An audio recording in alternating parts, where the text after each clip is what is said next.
Hey, well, welcome back. We're going to do the critique for the focus stacking project coming up.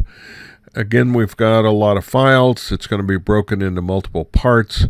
Fortunately for this, it's a fairly simple view of things, so I'm hoping it'll go fairly quick, and I'm thinking we can do it in maybe 3 sections.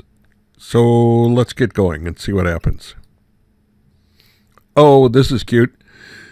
Little characters, Spider-Man pointing at something, and what I assume is either a buddy or a nemesis. I don't know the franchise well enough to know what's what. But the focus stack certainly worked. They're cute little images. You did very good with that. So there's not much else to say with it. Very nice close-up of this succulent plant with the water droplets in it. Really good job. And again, you have a very deep depth of field with the focus stack. Again, there's not a whole lot to say. You did a nice job with this. The only thing I would consider doing is slightly vignetting those edges. They're light, and maybe by bringing them down a little bit, we could concentrate on the central part a little more. Let's try one thing very quickly and see what we can do. We'll do our old standby, really simple way to do this by multiplying it, making a layer mask. I'll just do it with a normal one. Take a brush that's black, foreground is black. I want this brush to be really soft. And we'll set the opacity down so we can build up a little bit. We'll set it to about 40%. Make a nice big brush here.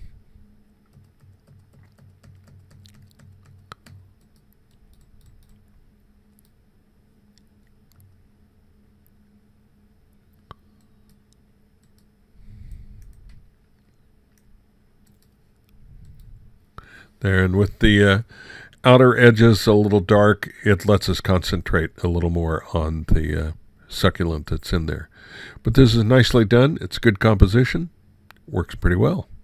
Let's go on. Interesting shot of someplace. It's definitely not San Diego, but it's a good shot. The only thing I would be concerned with in this, particularly when you've got all this kind of detail, is this really looks to be a little bit over sharpened. That can sometimes be an after effect of an HDR project on it, where it's making those tones right on the edges a little more contrasty, and therefore it looks a little bit sharper. So be really careful with those. But in terms of focus and the focus stack, it definitely is going all the way. So it looks good.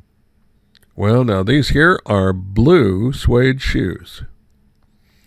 There was a song about those back in my day with the King of Pop, Elvis, and blue suede shoes. So here, in fact, are a set. They are nicely in focus. The back wall is in focus. It all looks like you've done a really nice job. The yellow that they're sitting on makes them stand out even more. I might, in this case, bizarrely enough, I might center them just a little bit more. Not a lot, just a little. But it's a good call on these. Let's go on. Well, we have a dream catcher, and we have the situation where it is almost all in focus, but these feathers on the back wall are soft, so your focus stack didn't reach quite far enough, and we've got part of the wall falling over. So you need to watch those kinds of issues in your shot. If you're going to do a focus stack to get it all in focus, then you've got to make sure that your last shots include all of this stuff here in the back. Nice succulent here in the foreground. Looks pretty good. Again, I'm not sure I would do much to this. I might vignette it very slightly around these outer edges to see if I could make this stand out a little more. But the focus stack is good. So far, you guys have done an excellent job here.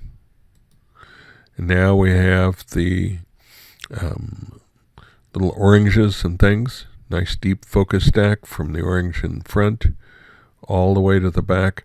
Boy, the tone on this fence, this really magenta gray, really makes the orange and green stand out. So it's a good call. I would bring the sky down a little bit. It's very bright, and it's making you take your eye off of the orange and periodically glance over to this bright spot. So I would either crop it to get rid of that, and that would be a really simple crop. We don't even have to do that much.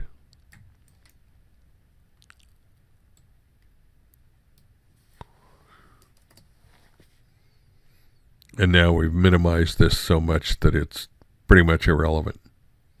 Really simple move. Okay, let's grab the next one. And here we have a little dog of some kind that looks like he's either been beaten to death with a frying pan and has these little bumps all over his body or whatever. And another interesting piece of sculpture here in the middle. Maybe these are parallel universes, or string theory is correct. These are all multiple dimensions, and this dog is actually normal in one of those dimensions. Who knows? Anyway, the focus stack looks really good, from the nose of the dog all the way to the wall in the background. They're a little off kilter. I would straighten that up, but otherwise, it's really nicely done. Pretty cool. Well, there's part one. Wow, that's cranking them down. Let's go on to the next part.